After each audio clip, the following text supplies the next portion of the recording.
It is February 2026. Inflation is up. Rent is up. The price of eggs has stabilized, but your bank account hasn't.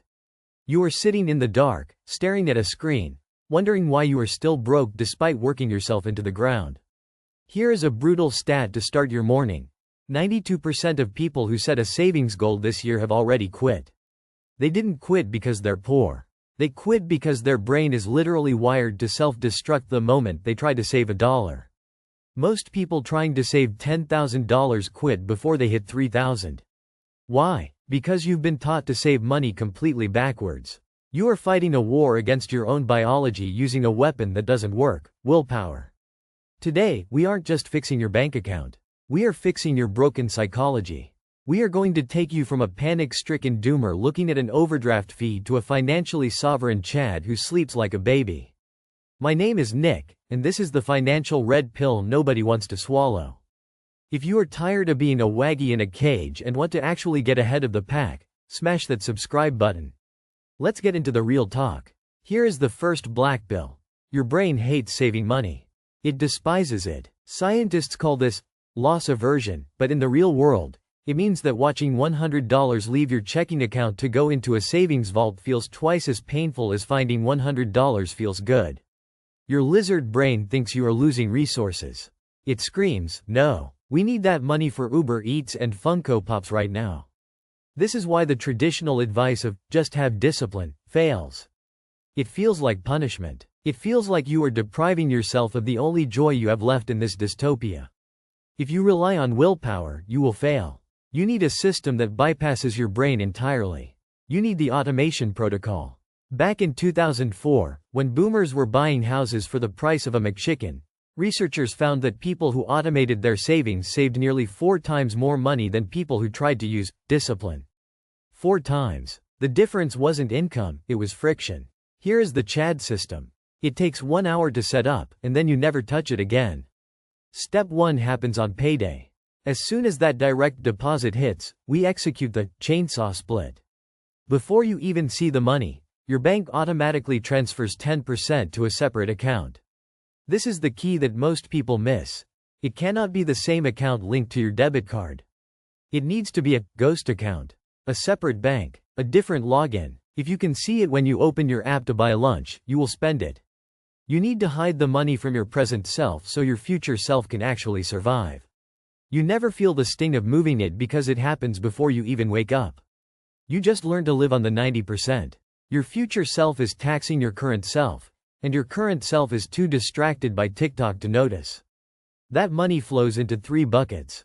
First, the emergency fund, your life raft so you don't spiral when the car breaks down. Second, a high-yield savings account, because letting money sit in a checking account in 2026 is just letting inflation eat it alive. And third, investments, so you can eventually escape the rat race. The friction disappears. You are no longer deciding to save, you are just saving. But I can hear the Zoomers screaming in the comments already. But Nick, $10,000 is impossible. I make normal money. Stop coping. Let's look at the math and destroy the excuses. $10,000 in a year breaks down to $833 a month. Still scary? Let's go deeper. That is $27.40 a day. $27. That is a mediocre lunch and a coffee.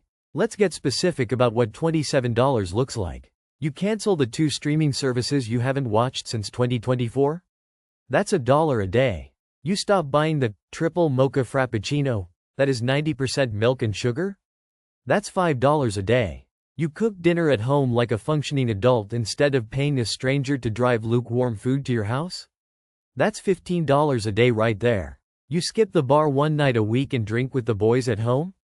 That's another $14. You aren't becoming a hermit living in a cave eating rice and beans. You are just being intentional. The guy sitting next to you on the bus buying the $7 latte every morning? He's broke. He's financing a lifestyle he creates for Instagram followers who secretly hate him. You are making marginally different choices and ending the year with $10,000 in the bank. That is the difference. But wait, there is a trap. It's called present bias, and it is the final boss of personal finance. Your brain wants the dopamine hit now. Not in 10 years. Companies like Amazon and Apple have spent billions of dollars mapping your neural pathways. They know your weaknesses better than your mother does. They know that if they show you a shiny new gadget with a limited time offer sticker, your rational brain shuts down and your monkey brain takes over. They have weaponized your own biology against you to turn you into a profit machine for their shareholders. Here is the dirty secret they hide from you. The dopamine hit doesn't come from owning the item. It comes from buying the item. It's the anticipation. We have all been there. You see the new gaming console or the designer shoes. You obsess over them. You buy them. You feel amazing for about 45 minutes. And then, the item sits in the corner, gathering dust, and becomes just another part of the background clutter in your apartment. The pleasure wasn't the object, it was the hunt. So, how do we hack this? We use the "not now" protocol. When you see something you want to buy that isn't a necessity, do not tell yourself, no. Your inner child will throw a tantrum and you'll buy it anyway out of spite. Tell yourself, not now. Open a note on your phone. Call it the 30-day list. Write the item down. Let yourself feel the anticipation. Fantasize about it. But make a rule. You cannot buy it for 30 days. Here is the magic. 92% of the time, when you look at that list 30 days later, you won't even care anymore. The impulse has faded. The chemical spike is gone. You realize you didn't actually want the thing. You just wanted the dopamine. By delaying, you save the money without feeling deprived. It's a cheat code for your wallet. Now for the real talk. The hardest part of saving isn't math, and it isn't even psychology. It's ego. Author Morgan Housel dropped the ultimate truth bomb. Savings equals income minus ego. Look around your room. How many things did you buy because you genuinely needed them, and how many did you buy to prove to someone else that you made it? Did you buy that car because it has good gas mileage, or because you wanted to flex on your coworkers? Did you upgrade to the newest iPhone because the old one broke, or because you didn't want to be the green bubble guy in the group chat? Most spending beyond basic survival is just ego spending. It is an attempt to buy respect from people who don't care about you. Here is the trap. You get a raise? Your ego says, time for a better car. You get a bonus? Your ego says, time for a bigger apartment. You are running on a treadmill, sweating, gasping for air, and going absolutely nowhere. The fastest way to increase your savings rate isn't to get a second job. It is to stop caring what other people think. Can you drive a 10-year-old Toyota while your friends lease luxury cars they can't afford? Can you live in a modest apartment while your peers drown in debt to live in a luxury complex? Real wealth is invisible. It's the money you didn't spend. It's the car you didn't buy. It's the freedom to tell your boss, no, because you have you money in the bank. Rich people buy freedom. Broke people buy status symbols to impress strangers. To stay on track, you need to understand one final concept: future value. You need to stop seeing prices as they are today and start seeing them as what they could be. That $5 coffee? If you invested it at a 10% return in 30 years, it's not $5. It's $87. That $1,000 phone upgrade you don't need? That is $17,000 of your retirement money gone. Poof. Vaporized. Every time you spend, you are stealing from your future self.